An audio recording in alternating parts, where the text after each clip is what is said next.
what's strange? Every time your income goes up, your stress doesn't go down. You tell yourself this raise will change everything.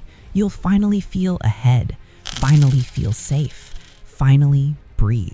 But a few months later, you're still checking your bank app, still calculating bills in your head, still thinking, once I make a little more, then I'll relax. And here's the uncomfortable truth. It's not the economy, it's not inflation, it's not bad luck, it's lifestyle inflation.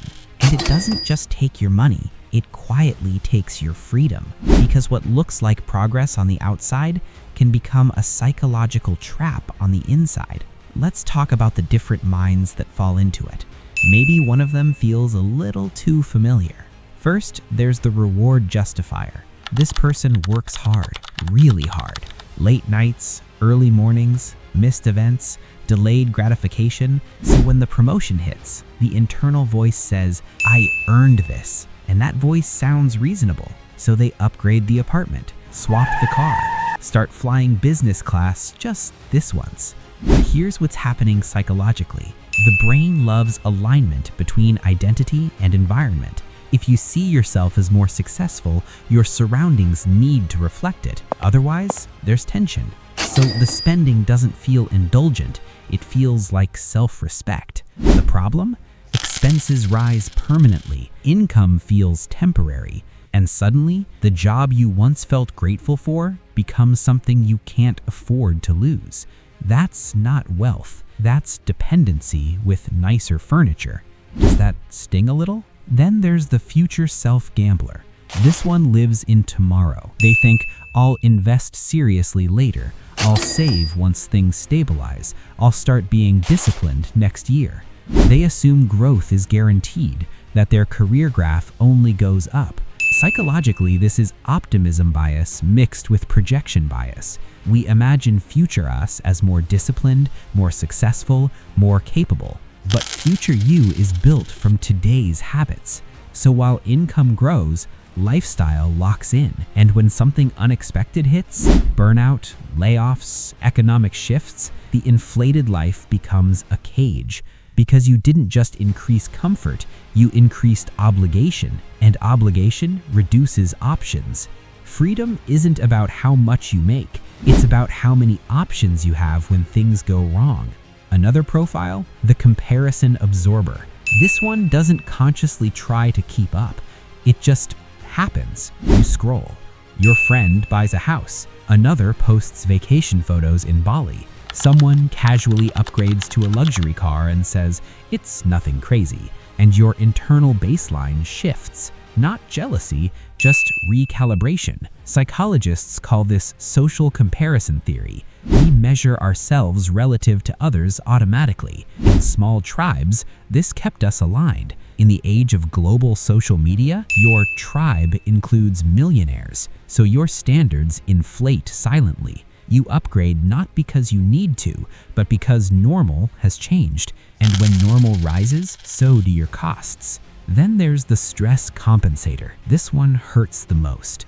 As income rises, responsibility rises. You manage more people, handle more pressure, carry more expectations, so you cope.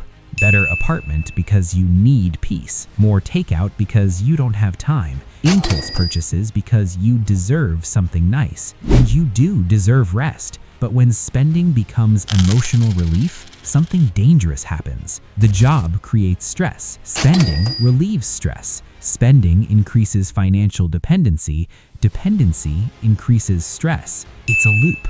And the scary part is, it feels like self-care until you realize your lifestyle now requires the very job that's exhausting you. And finally, the identity defender. Once you upgrade, you don't want to downgrade. You don't want people to think you're slipping. You don't want to admit you stretched too far. You don't want to lose the version of yourself you built. Psychologically, humans fear loss more than they enjoy gain.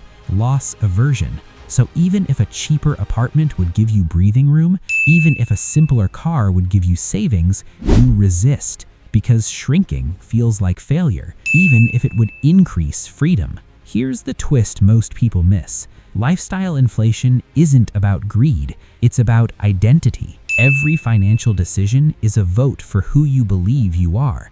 And if your identity requires higher spending to feel valid, your freedom shrinks as your income grows. Real freedom is the ability to walk away. Walk away from a toxic job, from a bad client, from a city you hate, from pressure that's crushing you. If your monthly life requires your current income to survive, you're not rich.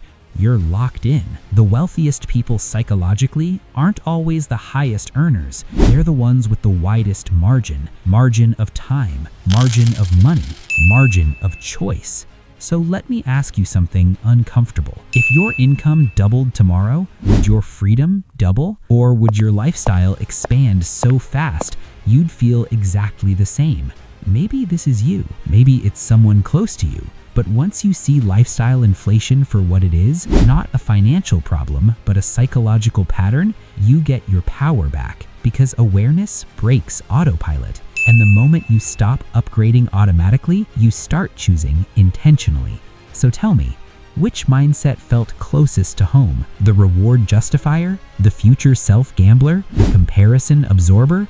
The stress compensator? Or the identity defender? Or are you a mix? Drop your thoughts. And if you want more deep dives into the psychology behind money, identity, and freedom, stay with me. Because the most expensive thing in life isn't what you buy. It's the freedom you trade without realizing it.